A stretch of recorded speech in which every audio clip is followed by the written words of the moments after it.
BCC physics का 2023 का question हम लोग सोल्व करेंगे। पहला क्वेश्चन है कि in simple harmonic motion maximum velocity occurs at.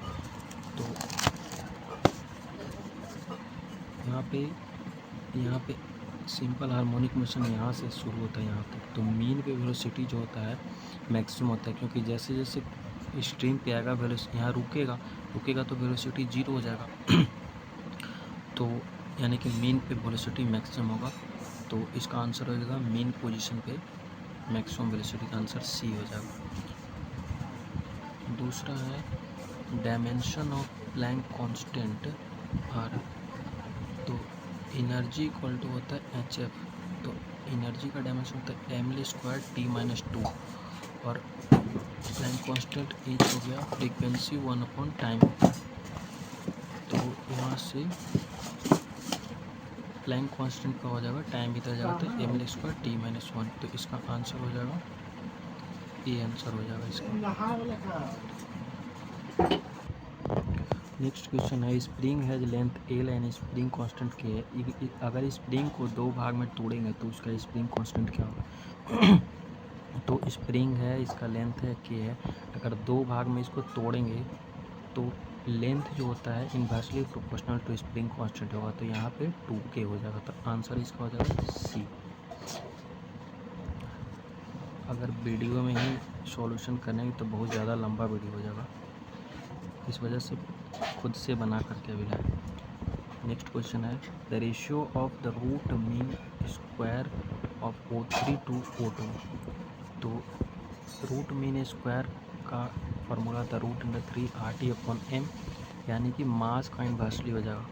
तो सबसे पहले पूछा ओजोन का, तो ओजोन का मास नीचे हो जाएगा, ऑक्सीजन ऊपर हो जाएगा। तो ऑक्सीजन O2 का मास हो जाता है 32 एंड O3 का हो जाता है 48। तो यहाँ पे कट करने पे √2/3।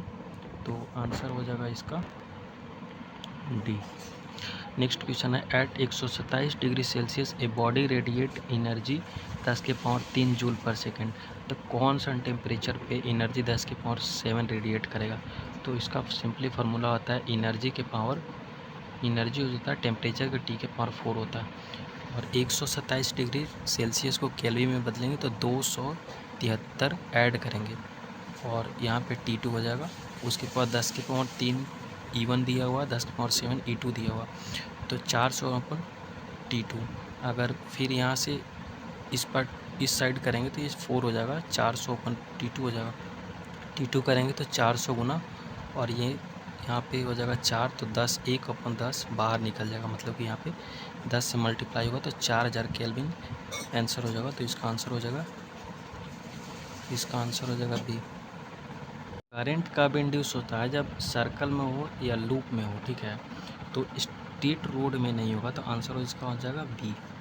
नेक्स्ट क्वेश्चन है a solid sphere and hollow sphere and disc having same mass and radius roll down the same incline plane rest which will reach ground in least time. तो देखो एक्सेलरेशन होता है g/1 + r²/k²/r², यानी कि time कम में पहुंचने के लिए बोल रहा है। तो एक्सेलरेशन मतलब कि जल्दी स्पीड से करेगा तो एक्सेलरेशन ज़्यादा होगा, एक्सेलरेशन ज़्यादा मतलब कि ये कम होना चाहिए k²/r, और k²/r सॉलिड का 2/5 होता है, हॉलो का 2/3 होता है, डिस्क का 1/2 होता है। तो सबसे कम जो है सॉलिड स्फीयर का है, सबसे कम जो सॉलिड स्फीयर का है, तो एक्सेलरेशन सबसे ज़्यादा होगा, एक्सेलरेशन सबसे ज़्यादा है तो टाइम कम लगेगा। तो इसका आंसर हो जाएगा ए, मतलब सॉलिड स्फीयर आंसर हो जाएगा। 10 है at a height of 80 metre an aeroplane move 150 metre a bomb is drop from its so blast police station at what distance the police should be bomb. मतलब कितना दूर से करेंगे कि पुलिस स्टेशन पे ड्रॉप करेगा। तो T = होता है 2h/g इन √2 हाइट दिया हुआ 80/g, काटेगा 4 सेकंड हो जाएगा। S/ut होता है और स्पीड दिया हुआ है 150 और टाइम 4, तो यानी कि 600 मीटर। इसका आंसर हो जाएगा 600 मीटर। 600 मीटर दूर से करेगा तो पुलिस स्टेशन पे बॉम्ब जाके ड्रॉप करेगा। तो इसका आंसर हो जाएगा 600 मीटर, बी आंसर हो जाएगा, बी आंसर।